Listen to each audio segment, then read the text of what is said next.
In the southwestern corner of the world of Mirabellis, beneath the third hottest of her suns, lies the Outlands, a hostile territory of outlaws and curses.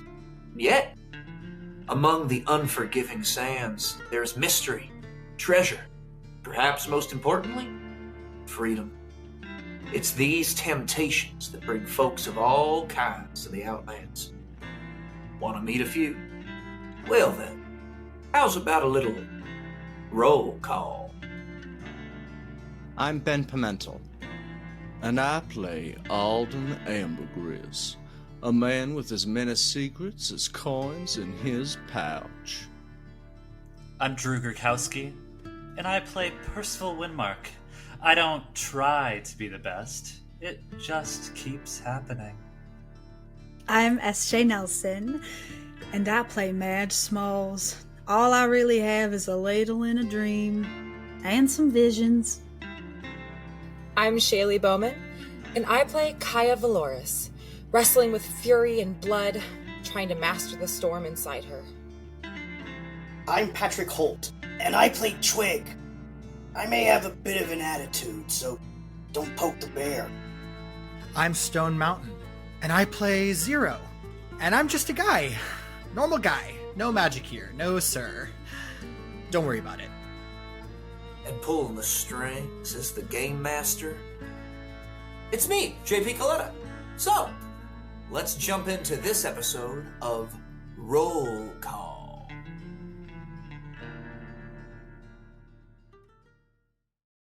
When we last left our heroes in France, having arrived at Duskreth, there was a kerfuffle. Y'all ended up in your first combat of the campaign, fighting against people who identified themselves as the Rustbrand Outlaw Gang. You made pretty quick work of them in Elbow's bar, while Elbow cowered behind the bar, and while someone else here cowered behind the bar. You know, I think we all some helped people equally. We all did a really good job. It's nothing we're not used to, honestly. Yeah. Sure. However, you also met another local who has sort of tagged along with your adventuring party, named Kaia, who pretty much had a very grand entrance, splitting skulls almost instantly with apparently the best weapon in the game, the Great Axe. Now, after that, there was a massive explosion in the direction that Kaia identified as the Waterworks. Running up to there, you saw that there were some Rustbrands escaping through a hole in the wall that was created by this sort of like, what looks like ash bomb that some of you seem to recognize the fallout of. And just then, the leader of this town, Caelen Drosk, a little gnome artificer with winged boots, came flying down to greet you, and used his monocle to make a few predictions. But while he was talking to you, an invisible voice came out and identified himself as Silas, and seemed to taunt Caelen and taunt yourselves with a vial that he was stealing. However, to prevent Caelen from following him, he also revealed that he had stolen something called a regulator coil and disappeared. And as he disappeared, suddenly there was the hiss of steam and the whirring of engines from within these giant cylindrical compressors right by you. And suddenly, as a steam just jets out of one of the loose bolts, Caelen looks in fear. I'm gonna need y'all to roll initiative. Because where we begin is you're gonna be fighting something a little different today. You're gonna be fighting the environment. So the way this combat is gonna work is at the beginning of each round, I will have one of you roll a D100 for me, and that'll determine what you're contending with this round. Caelen has to fix this, or things are not going to go well for us. Caelen gets 2 actions per turn. You guys only have 1. Caelen needs two successful fix checks against each of the 3 compressors to fix them. and you have 10 rounds with which to do so. Sounds simple enough, however, there will be things getting in Caelen's way that you will have to circumvent. So, with that, can I get your initiatives, please? Quick question. Starting with Kaia. Yeah. Am I still drunk level 2? I don't know how else to tell this to you, buddy. Have you had a long rest? No. Well, no, I Yeah, have not. that'll do it. then I think you have your answer, Mulfer. Great. I love rolling with 2 dice. Yeah, the more Well, dice, the more fun. You might still have a higher initiative than Kaia. That'll be a 4. That's no fun. Madge. 8. 8, okay. Guys. Percival. 20. Hey! Absolutely 20, okay. I'm gonna save you for last. 0. A 26. Holy shit, okay. I know. He's gonna go hide so quickly. Hey, maybe. Okay, who am I missing? Oh yeah, Percival. 20. Oh, I already got yours. Sorry. Yep. So just Alden then. 8. Big. Twig has a 9. Wait, hold on. We got a 26 and a 20, and then everyone else is below 10. Damn it. Can I? Damn. I don't make the rules. I just enforce them. Madge and Ben, which one of you has a higher dex? 15. 11. All right. Great. So in order, we have 0, followed by Percival, followed by Twig, followed by Alden, followed by Madge, followed, last but certainly not least, by Kaia. And to clarify a bit about the way this is going to work, the environment will always go first, and Caelen will always go last. And the results of the environment will always resolve themselves on Caelen's turn. So you have until the beginning of Caelen's turn to prevent the effect from affecting Caelen's turn, if that makes sense. Gotcha. We only have one action, no bonus action or movement, right? Or we have movement, I assume. Yes, this is just like a combat situation. So you have an action, a bonus action, movement.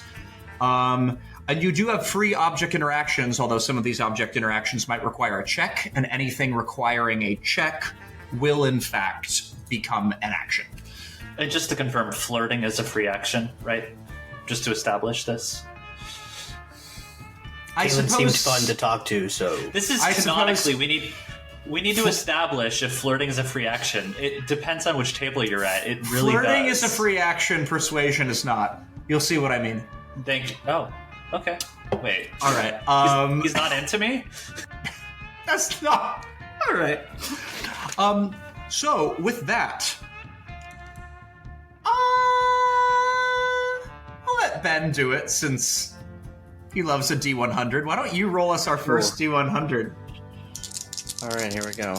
Roll good. Click clacks for the clips. 84. 84. Ooh-wee, I love a D100 table. Fascinating way to start. So... Hey, Don't like that. So- yeah. As you're looking up at these structures, and Caelen shouts, "Oh God! Somebody help!" And he starts flying immediately towards the primary condenser, the largest towards the east side of the Waterworks. And as he's flying up there, and the rattling begins and the steam is flying out, suddenly the rattling gets too much, and you watch as on the backside, a cooling agent that has been hanging from some scaffolding, an industrial fan that's sort of the size of like a one of those fans on the back of a swamp boat, suddenly rattles off and it loses its footing and it falls to the ground. However, it's still hooked up from the wire and it begins blowing the sands at many miles an hour all around us, kicking up this dust storm. I'm going to need each and every one of you to make a Constitution save.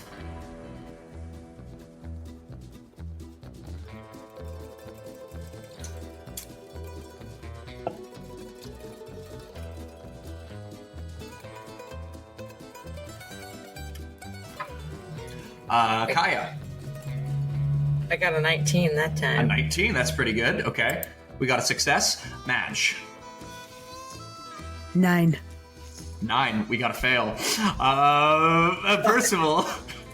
17. We got a success. 0. Also 19. We got a success. Alden. So here's the thing.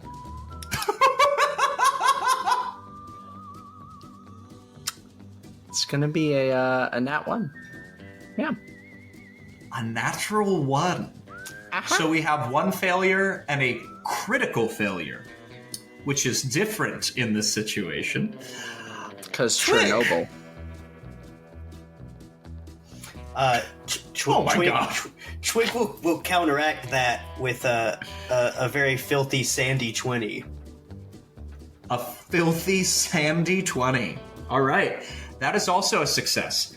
Now, so, something happens to each of you, I will say, but to lesser extents. For all of you who succeeded upon this initial success, you manage to close your eyes and you manage to walk your way outside of its main sphere of influence. It is still obscured and you cannot see the fan, but you are not blinded and you have somewhat of a semblance of where all the towers are, because you can see on the outside of the cloud of dust. My normal failure, Madge, you unfortunately were not able to close your eyes in time, so your eyes got stung.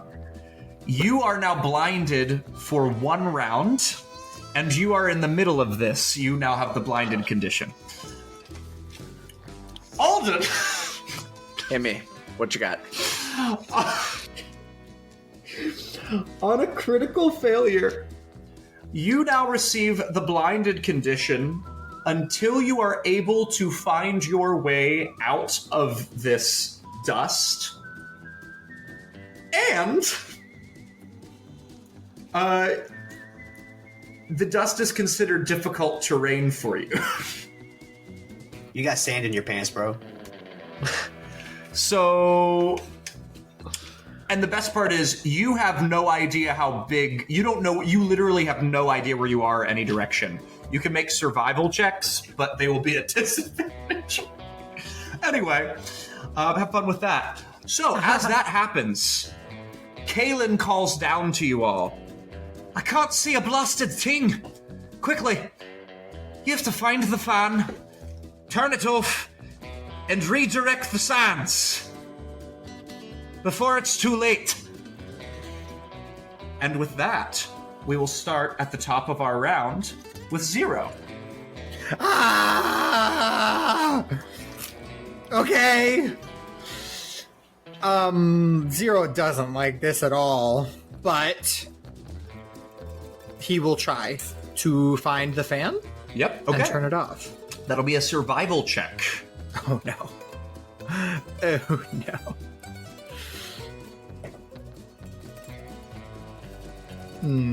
An okay roll on the die, but I don't think I'm good at survival. So an 11 plus 0. Appropriate number. So, as you sort of recoil back from these sands and you wipe it out of your eye, and you're able to see this massive shifting storm that makes these cylinders look like shadows and lumbering ones at that in the distance, you sort of start making a perimeter and looking around, but it is so dense that you can't see a damn thing. So, unfortunately, that is your action. Definitely. What bonus actions do I have? Oh no, we can't do any of those. Great. Yeah, I will. I think that's my turn. I use some of my movement. I guess if I do some of my music movement in this perimeter and can't find it, I'll try to move towards where I hear Caelen's voice. Caelen's voice? Yeah. So that's try to just keep pace a bit. Absolutely. So you move a little bit more in towards them, which is the southern direction, towards southeast. Great. All right. And that's your turn? Yeah. Percival, what you got? I guess I'm going to try the same thing. So survival check. I'm Go ahead. Also super great at those. Oh, okay. Wait, that's 16 plus 0. 16 plus 0. That's the DC we were looking for. So, Percival, you are able to... Your eyes are a bit special. So you are able to sort of peer... As you wipe the sands out of your eyes and you find focus, even though the sand is whirling in this like tornado-like fashion, you're able to actually use the patterns of where the sand catches on things to sort of make out the shapes of things. And recalling what it looked like, you're able to see where the nexus of the storm is. You're able to sort of see the blades whirring. And you get the sense that it's about 60 feet away from you, just behind the area that is between the first two condensers. Okay. In that case, I'm going to use my full movement, so 30 feet, to get halfway there. And I'm also going to yell out, "Hey guys, it's right there!" And I'm going to And you're point in the stepping direction. and you're stepping into the sands to do that? Is there a way around it without taking like absurd amount of... There is a way. So you could go all the way around to the back, and you would still enter the sands for a moment in order to turn it off. But I will say that would take you about like 150 feet of movement to go around everything, whereas it's a 60 feet of movement straight shot. Yeah, I think I'm gonna run back into the sand then. Okay. So it's not 4 rounds. Or 3 rounds, I guess. So I'm gonna need a Constitution saving throw as you do so. That's gonna be 21. 21. Success. You are not blinded, although everything is heavily obscured, and you know the direction you're walking, as it just sort of like beats against your face and begins to like almost lacerate you with sand. But yeah, you're about halfway there. I guess in that case, Percival's, instead of gonna, in the clean way, he's gonna yell, "Hey guys, it's right there!" As he gets blasted with a mouthful of sand. Yeah. Okay. And with that, we move on to Twig.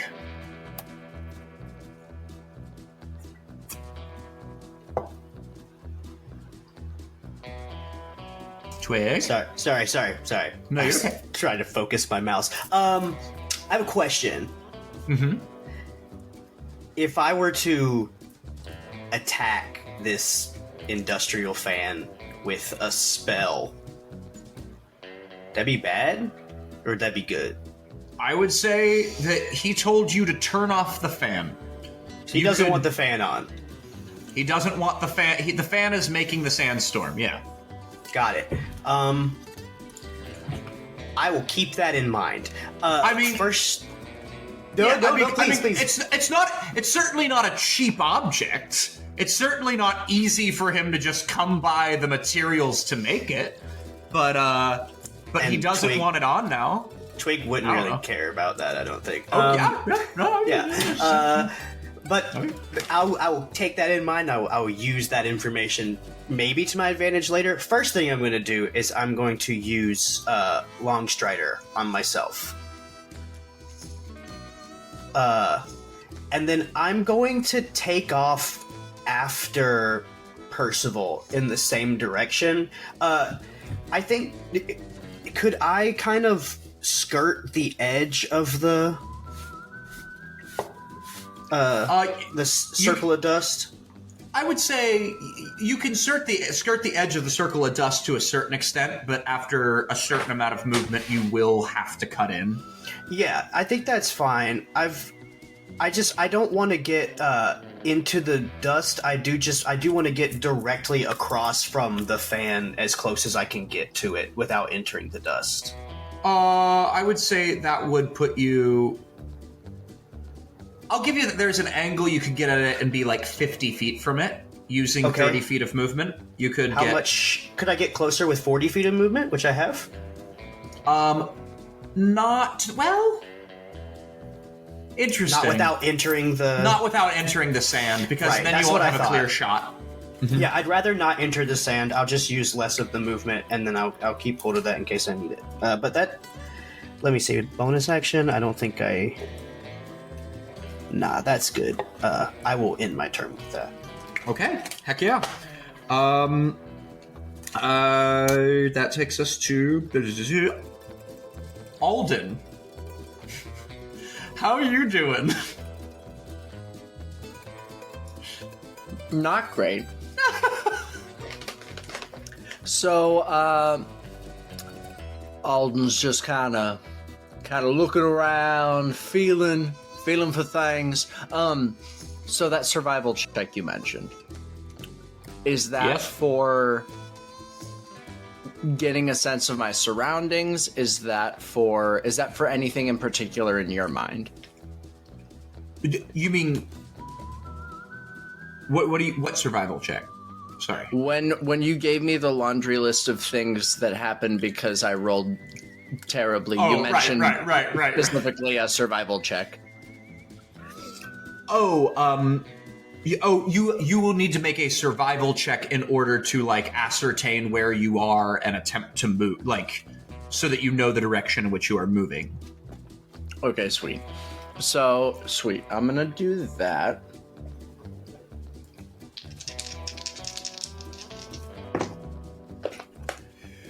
Ooh, okay. Rolling at disadvantage, doing well for once. That's gonna be a 19.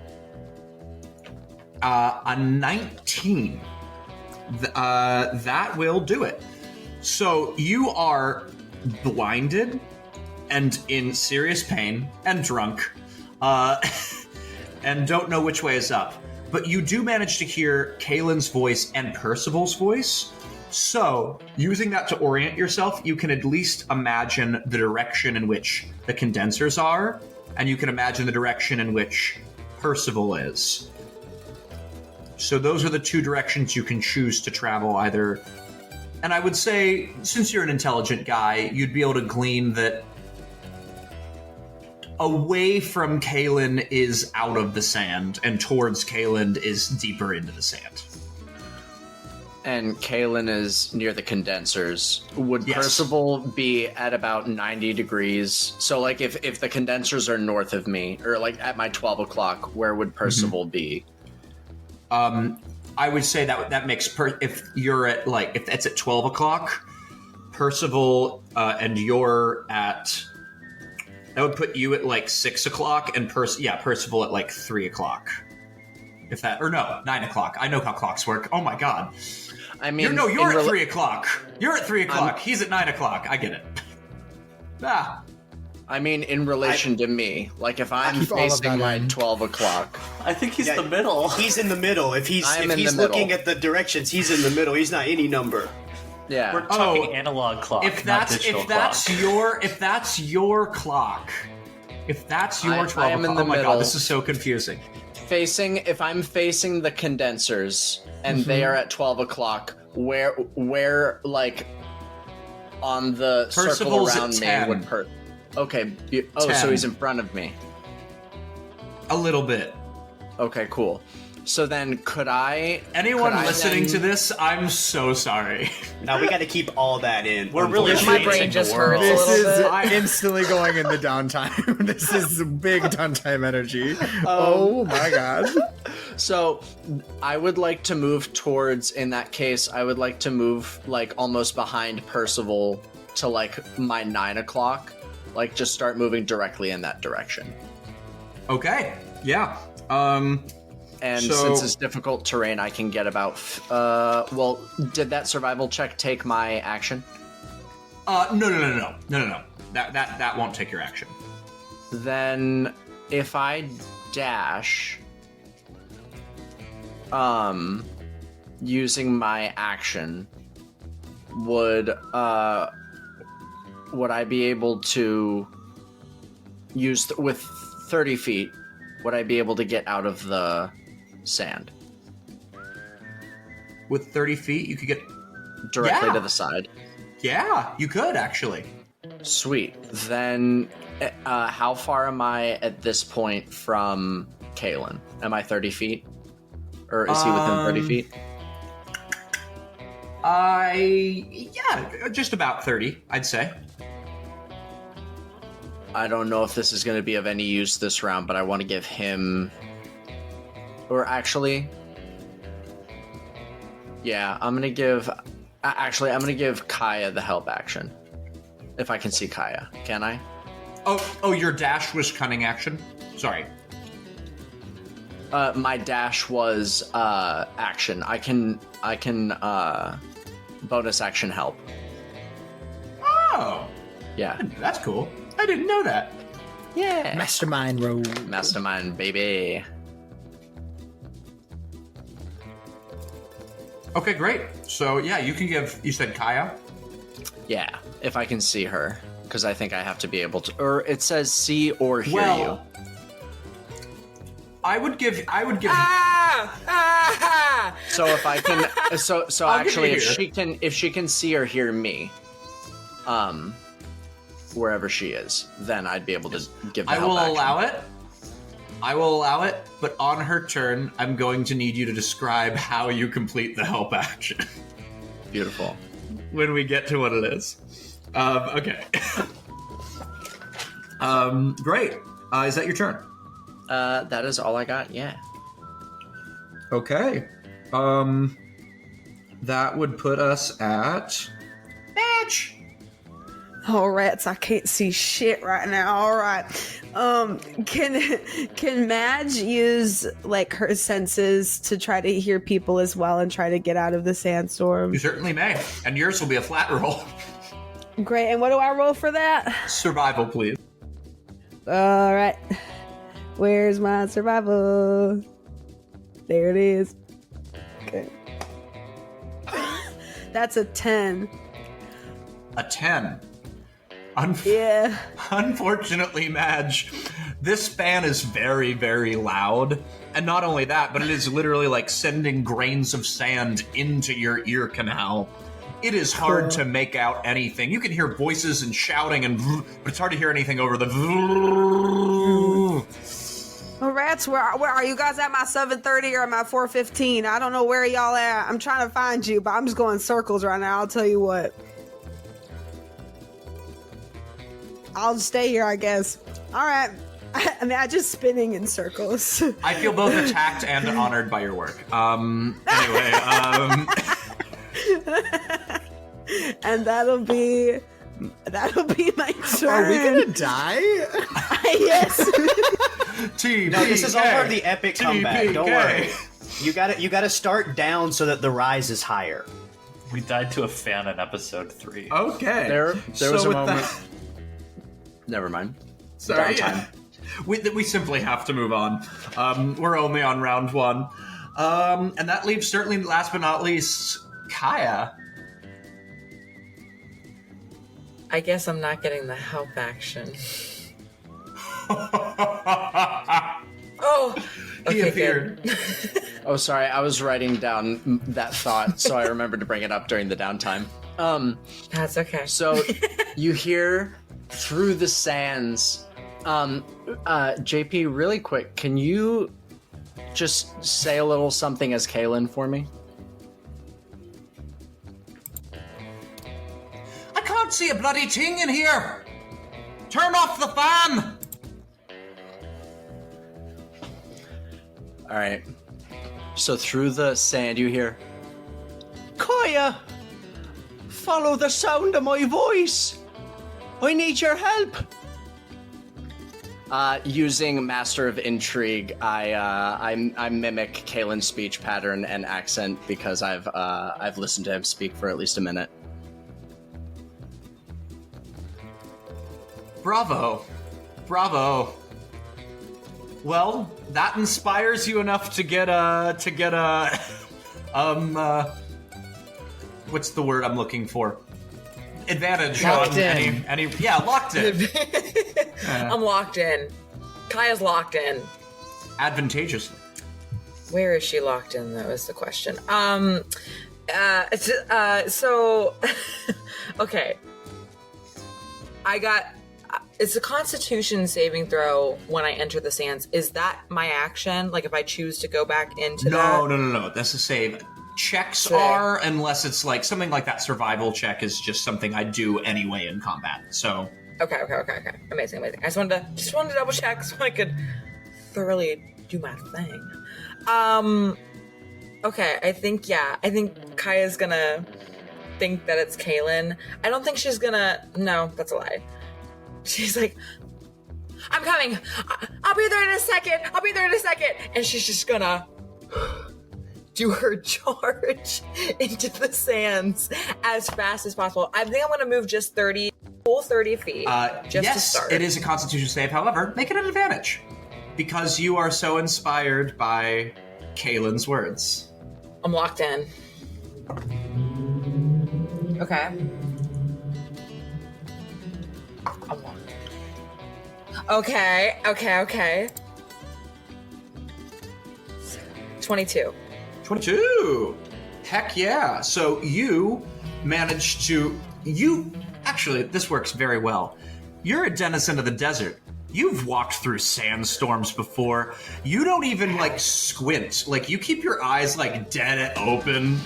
And you don't even care. The sand is just, bouncing in there. With fury intensity, you are able to see that you can see the fan, and you just dart right in there towards the fan. And what's your movement? Is it 30? 30 feet. It's 30? Okay, Yeah. gotcha. Yeah. That's all good I with move me. 30 feet. Yeah. And then, if my action isn't done yet, It ain't. Okay, so I'm gonna do something with my fun little Dustmancer, which is part of my subclass. Anyways, it says that I can gain mundane control over a myriad of particles with a range of 30 feet. As an action, I can manipulate the material and create a shroud of dust or sand that covers the surfaces in a 5-foot square area. Or I can cause a single word to appear in my handwriting and attach to sand. But that's relevant. Right now, I want to manipulate the sand. And how would you like to manipulate it? I want to push it apart so I can have a straight view of if it, because it can go 30 feet, it can go in a 5-foot cube. So I want to try to push it and see how far. Yeah. Like Moses parting the Red Sea, suddenly this is no longer a tornado, but a hurricane with a distinctive eye in the shape of an alley. And Yes. there is just now, and you said what, it's 5 feet? Yeah, it's a 5-foot cube. 5-foot cube? It's But it's great. So, and you're saying that's surrounding the fan? Or surrounding you? Yeah, if I can. I'm trying to point it towards the fan. So interestingly enough, you do this in the fan, and the fan's winds get caught in its own eye. So now the dust begins to settle, and it's still hard to see, but the storm is over, but there is just this crazy sandless wind being pushed up under the fan. But the fan, it is no longer causing the storm, as long as you create that dust separation. Good. That's what yeah. I'll keep doing that as my action every turn because it's an action every turn. But okay, great. I'm doing that. That's actually love that for you. That's better. That's better than Moses parting the Red Sea. You're a tier above Moses because it took him 40 years to get out of the desert, and look at what you just did in one round. So true. Great. Excuse me. Whoa, we can't do blasphemy on this podcast. I said a tier above Moses. What Moses like? What prophet tier? Like B tier prophet? Maybe Whoa! A tier. Whoa! 40 years? Whoa! 40 years to get out of the desert. even We'll a talk about it prophet? later. We'll talk about it later. We have to move on is the thing. Oh my god. Just ranking prophets on our next episode I of am Prophet so Time sorry on the to Patreon. Christians S-tier. and the Jewish people. I'm mean, sorry There's to the everyone. S-tier prophets. I mean, I can get an F tier prophet, Elijah. Like We terrible simply prophet. have to move on. We simply Remind me, have how to many move times were you state Bible champ? Remind me, Patrick? 6-year consecutive state Bible drill champion. 6-year consecutive. Okay, great. Guys, Okay, I just wanted Impressive. to show off how I did it, but now the vibes are. You know what? No, you the did vibes it. I are wanted to great. explain The vibes are it. I thought it was hot. Thanks. All right, we're done. All right, so that was really cool. And actually, first of the game, that is the coolest use of that I could possibly think of. Inspiration point. That is awesome. Thank you. Okay. So, with that, that is the end of the round.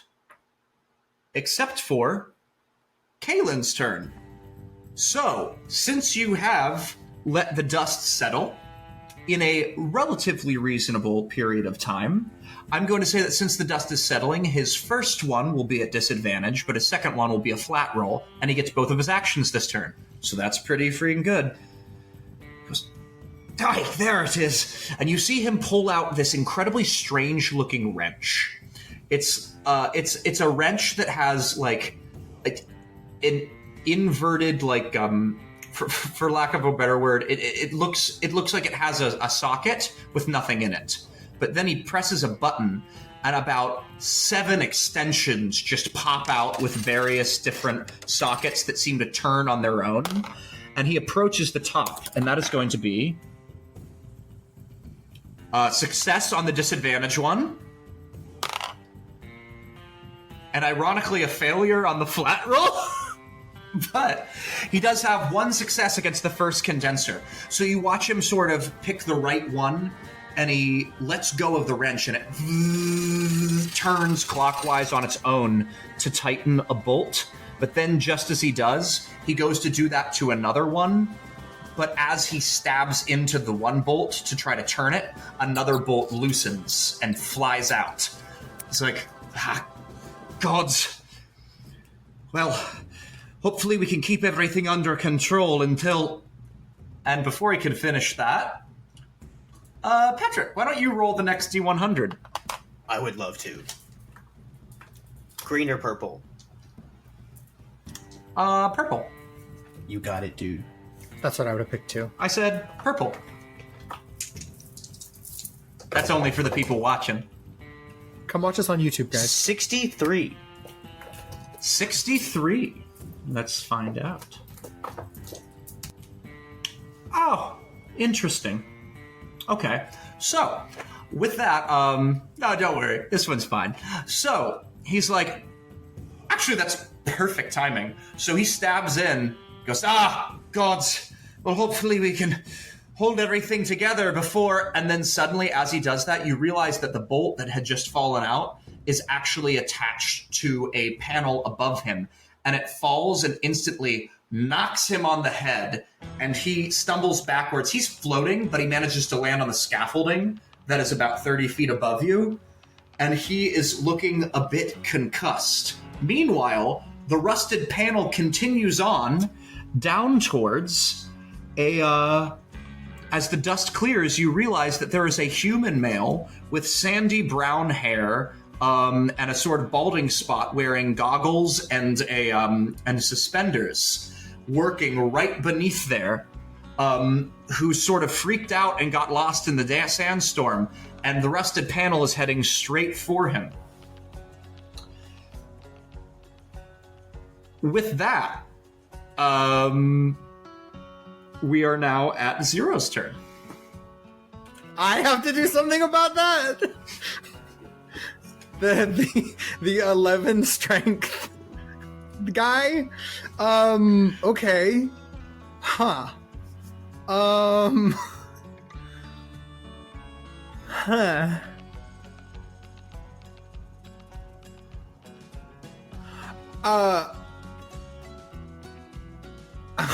Okay. Could I? I don't think this is... Okay, so everyone shut up. I got it. Could I call out and get that guy's attention? And all I would like to get his attention to do is get him to see Madge now that the sand has ended, and literally just call out, "Trust her!" And then look to Madge and like make a hand gesture, like do the telepole, the telekinetic thing. They tried that, you didn't work. Hello. Use it on a friend. Save the guy. And try to like connect the dots of her thing requires a willing target, and like get it a him lot. to like trust her to use magic on her. I like it a lot. I'm a networker. I'm a people pleaser. I bring folks together. You Make know? a persuasion It's check. charisma. That is pretty cool. Ooh, I rolled really good. I should know what I had to persuasion. 23. 23. Okay. I'm so handsome.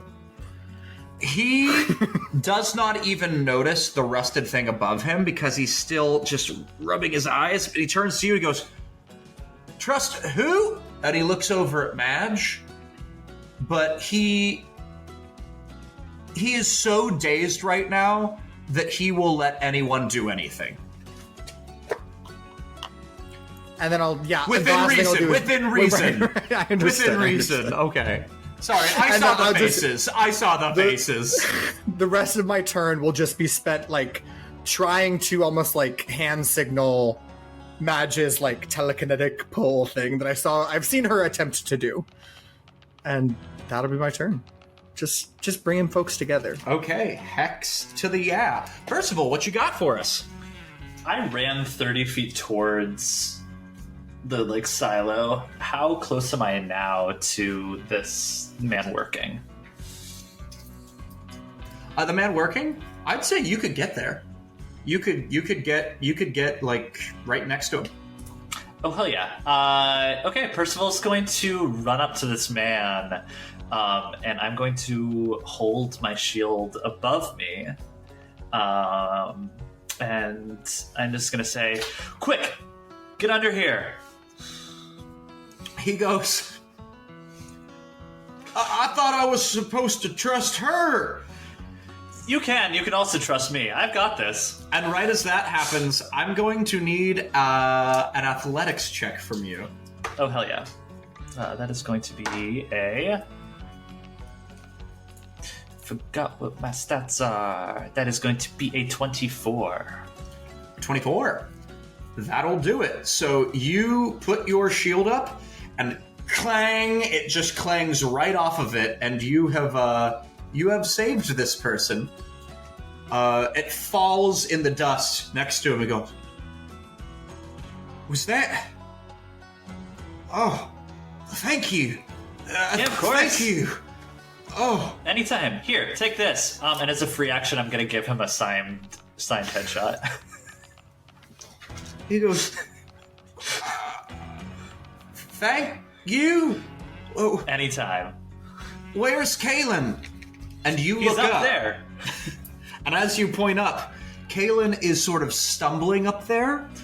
It looks like he's concussed. He says, "Oh, gods, I can't see a thing. Everything's dizzy. Are there any healers?" And, with Twig! with that, we do now turn to, oh, I didn't even mean to do that on purpose. It is Twig's turn.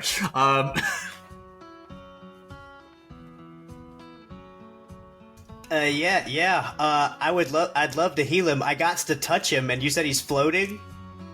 Actually, he is now on, so he did fly up, but what's surrounding all of these condensers is essentially like scaffolding, that surrounds a water tower so that you can work on it. So he has fallen down out of flight, and he is like perched on one of the railings, like stumbling back. Okay, And about how far away would he be from me? I would say... I also moved roughly 30 feet, but in a slightly different direction than Percival did. Yeah, I would say that he's probably about 20 feet from you this way, but he's an additional, 15 feet up. Well, because of Longstrider, I should have 45 feet of movement. I would say 45 would be just enough for you to literally climb the scaffolding to get there. I would love to do that and cast Cure Wounds on him. Okay. In order to do so, though, I do need you to make a dexterity saving throw as you start to climb the scaffolding. I'm pretty okay at that. Yeah, this will be fine. This will be totally fine, you guys. And it is a 17. A 17, that'll do it. So as you start to, run up towards the guy, you find yourself about halfway up the scaffolding before a grate beneath your feet, boom, falls, and you manage to catch yourself and pull yourself back up, but you can see the grate just fall into the sands below. But you manage to get up there, and you are right at Caelen, and you cast Cure Wounds. Yeah, what was that roll? How much healing was that? 13 points of healing. 13. That's pretty good in terms of healing. I do need you, though, however, to make a medical check. But since you cast a spell, I will let you do it at advantage. Oh, thank you so much. Let's do red and green.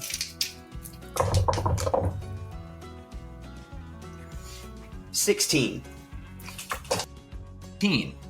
As you lay hands on him and you heal not only his wounds, but you sort of take a look at his eyes, you realize that he had a concussion, but you managed to treat that directly by laying hands on his head, and he is no longer concussed, and his sight is back fully, and he will be able to use all of his actions this turn. Did I also heal a little bit of his heart and soul? You know, I'm going to leave that to the fans to decide. I did. I totally did it. Okay. And with that, we now have Alden. All right. So, I would like to drunkenly look around and see what there is to do, other than just give Caelen the help action. Is there anything that I, as a person with proficiency with Tinker's tools, can do in this moment? Well, okay. I would say I'm going to give you something for free, and then I'm going to make you do a check because investigating that will technically be an action if you want to get detailed. But here's what I'll give you for free. Technically speaking, Kaia is still just holding this fan in place with sand magic. It is still going, which leaves her not free to focus on other things.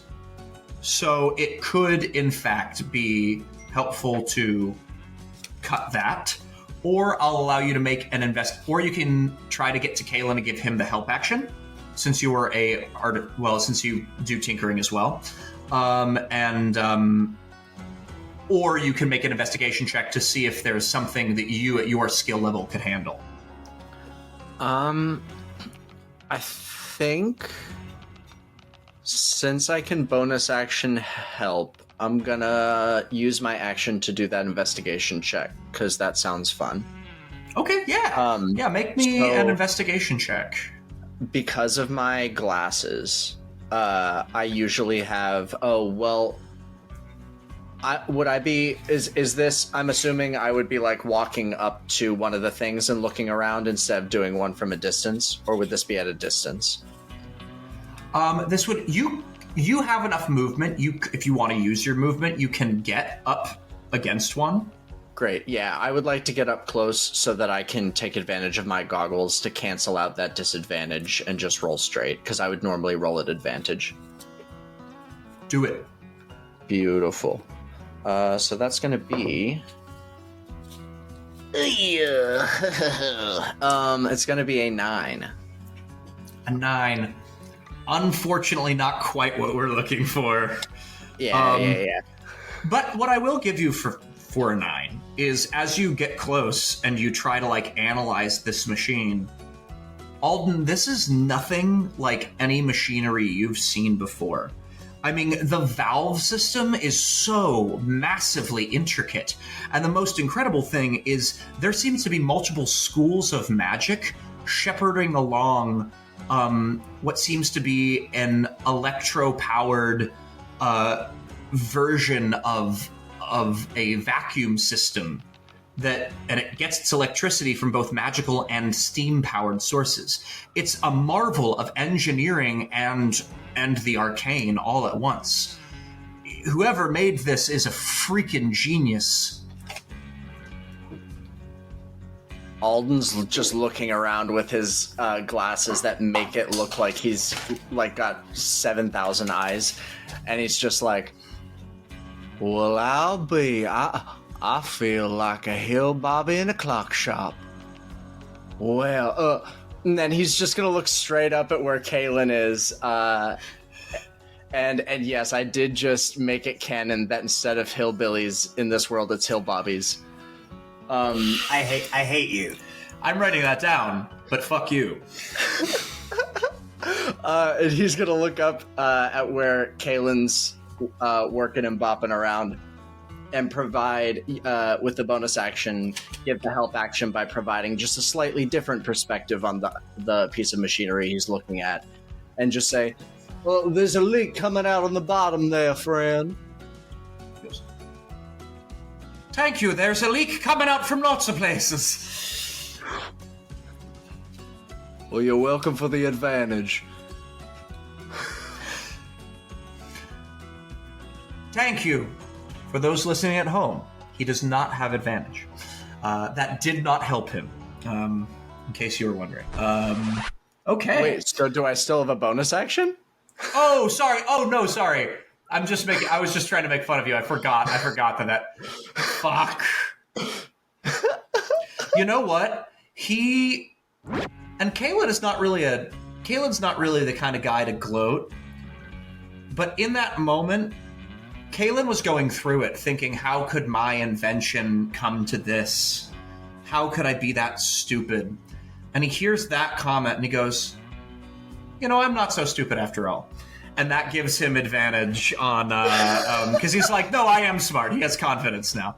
Absolutely brutal. I'm obsessed. Okay, so what I'm hearing is Caelen and Alden are gonna kiss. That's all I heard. That's what I heard. That's what I heard as well. Proceed. All right, sure. Yeah. Cool. Let's move on to Madge. Let's. The fan is still running, correct? Mm-hmm. Madge will run over there and try to stop it. Okay. Please tell me you're gonna hit it with the ladle. Please tell me that's your plan.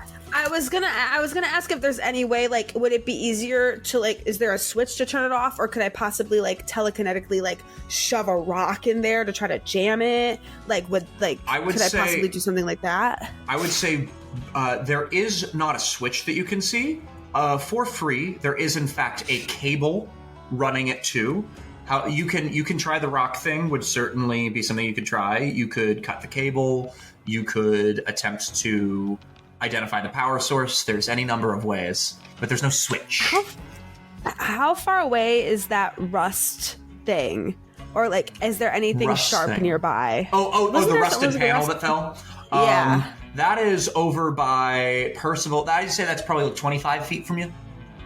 I'm going to take the rust panel and I'm going to slam it down on the cable to cut it. Oh, heck yeah. Make an athletics check. I love that. Yeah. Oh, baby. Where is my athletics? There she is. Sorry, I'm Shakira, we love you. We'd like you on the show. Oh, I was doing Heavenly. I was doing Shine. That is 24, baby. 24. So, Percival, you are still, like, just holding your shield up with, like, one hand while you're handing the headshot. And as you're doing so, Madge just, like, runs over and grabs the thing that just burst off of your shield and just runs over and cuts the cable. And you watch as it just...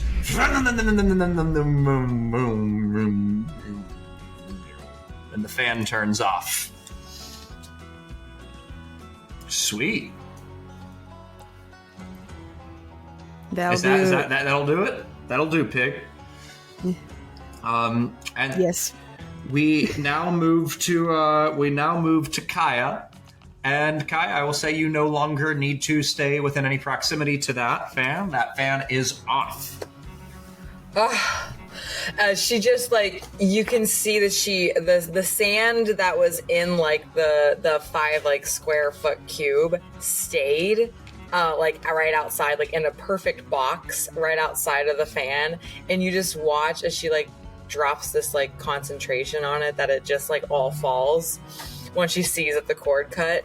She's like, oh my god, I wasn't sure how much longer I was going to be able to do that. That's new. I haven't been able to do. Yeah, that sand is tricky. It got in my eye a little bit, but I thought I'd cut it. That was really impressive. Good? Yeah, it was great. Right. We can talk about that later. I'll stand You're really here. cool. She's gonna. That's nice. I think she's gonna then try to locate Caelen pretty quickly. Kind of look around, just like. Yep, Caelen is. Survey the area. That I can give you that for free since the sand's gone. I'm gonna say 15 feet above you and about 10 feet to get to the foot of that scaffolding. So about 25 feet from you, up on the first primary one. So it takes 10 feet to get to the scaffolding and then 15 feet up. Correct. Okay. She's gonna do something crazy. So she's gonna do her iconic run 10 feet, which isn't much at all. But she's gonna sprint. It's like a sprint, like stop, motion. It's only 10 feet, and then she's just gonna like vault up with the sheer strength on the side, the entire side. I mean, I gotta ask you for an athletics check. Yeah. I mean, I gotta. I figured. I just hope it's good. My athletics is pretty good, so. Okay, that's an 18 on the die, plus 6, 24. 24. Yeah, that'll do it. Yes. You just do your iconic low run, eyes wide. Eyes still wide. Boo, yeah. And it's like 2 simple muscle ups to get just up like the Hulk. And she has a lot of pull-ups. Yeah, for real. And she that terrifies Twig, for sure. Absolutely, 100%. And she just lands with a thud next to you, Twig, and it shakes the scaffolding. Not enough to actually do any damage, but you feel, especially after having a panel having fallen out from under your foot, Twig, you do feel that the rattle and the shake.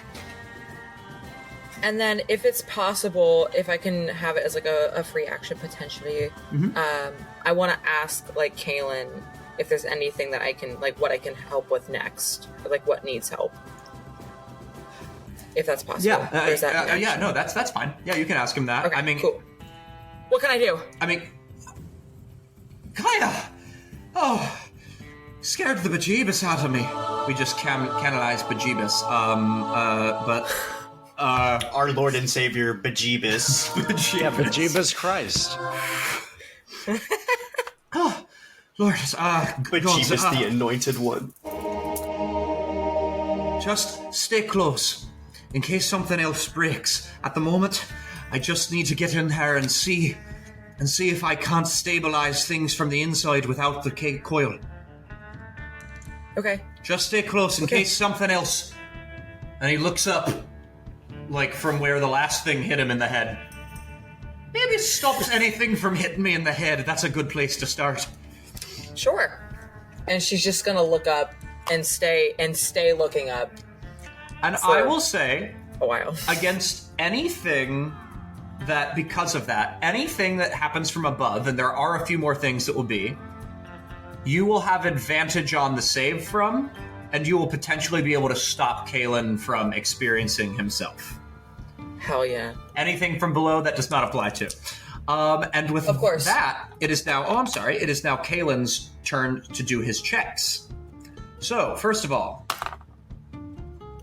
he gets to make both of them, and that is definitely a success with a 17 on the die on that first one. So, he manages to reach in, he opens up a panel at the top here, and he reaches in, and he sort of sticks this tool in the middle. And he presses another button, and you all sort of, if you're not able to see inside, hear this whirring sound as it begins to expand. And he relaxes in sweat as you hear the sound of vibrations that was sounding like it was overloading inside of that condenser begin to calm itself to a gentle whir, as if this machine has returned to some semblance of temporary stasis. And with that, unfortunately, Kaia, he is now done on this condenser, and he clicks his heels again as a bonus action, and he is now able to fly again.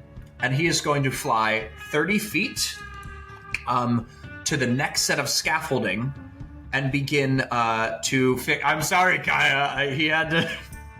He's got to move on. She just does that towards him. He calls She's out just behind him.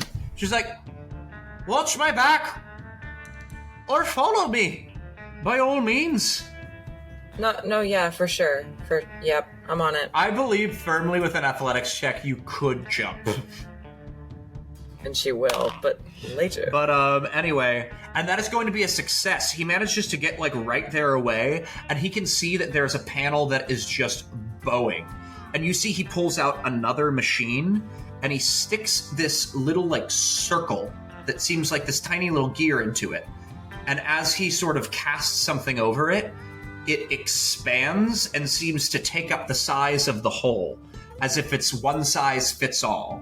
And as it rotates it around, you watch the bowing of that metal sort of compress itself back into its original shape. And with that, he says, oh, thank the gods. This one's not too far gone. And as he says that, oh, I'm sorry, I don't know why I rolled it. I don't even want to roll it. Someone else roll it. You know what, Shaylee, since you're up there keeping an eye on things, why don't you roll the D100? All right. I don't roll a lot of D100s, so I know like there's a tens, like this one's the tens, like the ones with 2 digits, and this one's the ones. What happens? Like, never mind. I'll just roll and then I'll ask. Okay. Okay. So it's 50 on the one and then 0 on the other. So 50%. 50 or on like the 50, dot? like 50. Like so, it's just 50. Yeah, 50 on the tens and then 0 on the one. So I think that means 50, right? Yes, I would agree with that. Or 5,000. No. Or 5. I like 5,000. So as 5,000 bolts. No. You hear 5,000 bolts. This is an interesting one. So you hear. As he lands, there is a whir from the sudden condenser, from that condenser that he had just placed that machine in. And it begins to pick up and then settles into this sense of stasis and stabilization, as if it's returned to its natural purpose. And suddenly, the whirring picks up, and as you see below, there begins to be a steady stream of water from a spigot at its base into the trough, as if it's returned to doing what it does naturally, pumping water from the depths of Mirabellis. However, you hear the vroom, vroom, vroom of the pump pick up, and you watch as the water begins to stream out more and more until it is almost a geyser out of the spigot. But the walls can't take it anymore, and suddenly, boosh! It explodes out with an almost tidal wave of water onto the desert sands. And let me see who's in front of that second condenser. That would be Percival and our friend Alden, who is standing pretty much at the base of it, investigating it. And I would say, Madge, you're kind of in harm's way. 0, where are you? You're kind of on the outside of all this, aren't you? I did a perimeter thing, and then I tried to follow, but I was kind of out of my movement. I tried to follow Caelen, so I think I'm off to one side, air traffic controlling. I'm gonna say Alden, Madge, and Percival, please make me some dexterity saving throws.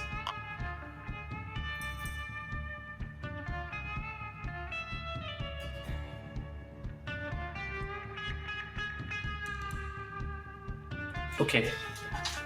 Okay. As Percival makes this, you see the spalders on his armor once again sparkle with a red lightning, and that is going to be a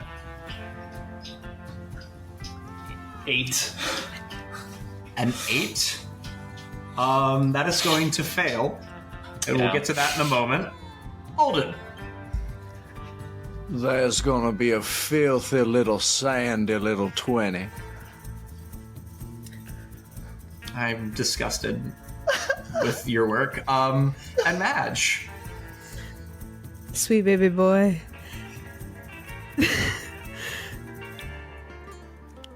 That's it. I got that one. SJ, So, put the wait. dice in the corner. Have you rolled above like a 10? I rolled an 18 on the die for my strength save. Oh, right, that one. SJ. I'm No, it's not sorry. you, it's the dice.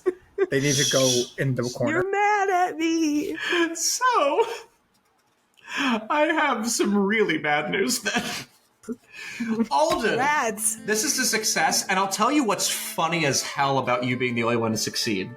You are up against this thing, and you were following the water as it came out the spigot, because you were looking at the valves, and you're like, oh, well, would you look at that? And then right as you turn around to look at the valves again, it suddenly just explodes in your face. But you are perhaps so drunk and so whimsical that you just do a couple breaststrokes up and pop out of the water and manage to land on your feet next to the water. And you're like, well, I'm a little you're wet, but you are fine and on your feet. Percival, with a normal failure, you are suddenly knocked back, I will say, because he also failed, with this feller, 5 feet, and you are knocked prone underneath the water as it gushes over you. This is now difficult terrain, and if you remain unable to stand up for 3 rounds, you will be considered drowning. But you do have 3 rounds to stand up before you are drowning. And you are now in difficult terrain. Also, I will add to this. Madge. I really didn't think anyone would roll a nat 1. I wrote down nat 1s for all of these thinking, well, surely, what's the odds? There's 21 different options of things that could happen, and someone would have to. So I apologize. This is a 1 in a million. This is a very unlikely circumstance. So you are knocked back 5 feet and prone within this water, but your mouth was open. Ah! So you are now. You have 1 round to stand up, or you will be considered drowning as water flows into your lungs. Drowning does not mean you are dead, by the way. It means that you are downed. Oh. So you need to stand up within 1 round. Someone needs to help this character. And anyway, and as I said, you are in difficult terrain, and it takes half your movement to stand up. And of course, there will be a check to stand up. But, got it. All right. Thank you. I'm so sorry. So much. I'm so sorry. I love you. I don't believe you. Don't.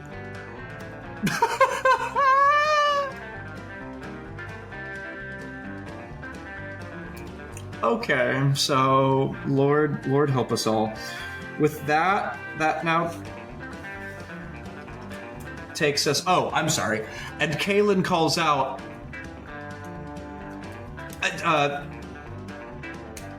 Shut off the valve! You have to switch it off. There should be a lever. And what I'll say, since it was you, that Alden, that got the 20. I will say you were probably right by the lever, and you saw the lever fly off. and you know that you will have to find the lever in the water, reattach it, and then shut that valve off. And in the meantime, try to seal off the water.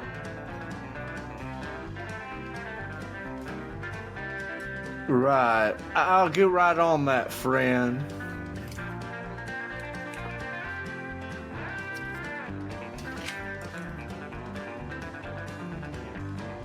Okay. And with that, we now find ourselves at the top of the round with 0. It's never a good feeling. These horrible things happen, and then 0 is the first one to try to solve the problem. It's never good. I'm never the right man for the job.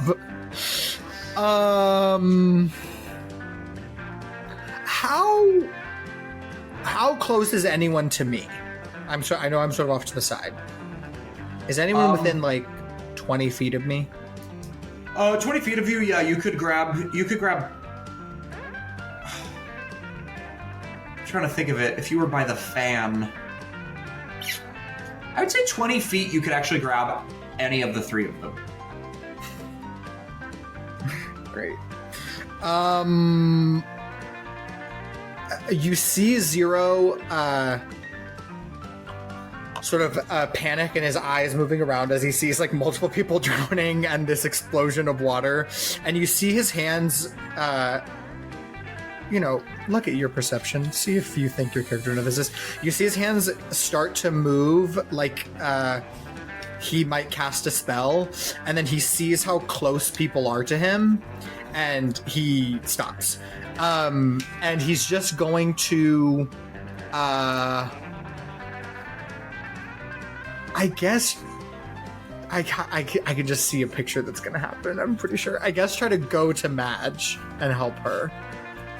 Okay, so you are walking through this I'm torrent. going from not in the water, I guess, into the torrent to try to save her. So, make me an athletics check.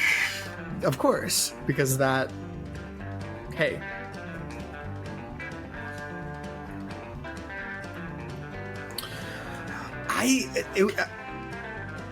Thank you guys so much for watching. Be sure to tune in next week. I got a 2. Flame him, SJ. Flame him. I got a 2. Unfortunately, as you step into the water, you are knocked back 5 feet further from Madge and are now prone in the water. Somebody help me! But it's a normal fail. Now, what I will say is, seeing this, Caelen calls down, "Hey, don't worry. I'll be down in a moment." Because Caelen will save you, but I will say, he can try to save you with his higher levels, but it will cost him some of his actions. Sure. So, with that, that's where we're going to go ahead and leave off for today. Damn. The one time I try to be heroic, I drown. Big yikes, guys. Thank Big you yikes. so much to everybody for watching this truly insane episode that was half an encounter. I didn't expect this to be, that's a heck of a cliffhanger. Madge is drowning. Tune in next week to see if I kill them all at level 3 with a non-combat encounter. But genuinely, as always, thank you everyone so much for listening and watching. And as always, we want to shout out our incredible artists of the show. We've got a logo designed by the real Simon Bouille on Instagram and character designs by Jules in the Rain on Instagram. Go ahead and give them both a follow. If you're enjoying the show, please give us a 5-star review on Spotify and Apple Podcasts. It really, really helps us in the algorithm. If you're watching us on YouTube, go ahead and hit those like and subscribe buttons as well as the notification bell so that you can get new episodes as soon as they drop. If you want early access and bonus content like downtime and other things, go ahead and give us a follow on our Patreon at www.patreon.com/rollcallproductions and become a patron today, not yesterday. And last but certainly not least, please follow us on Instagram and Facebook at rollcallpod and tell us how much you are loving the show. Thanks so much, everyone. Good night. And remember, if you're thinking about being a hero, maybe don't.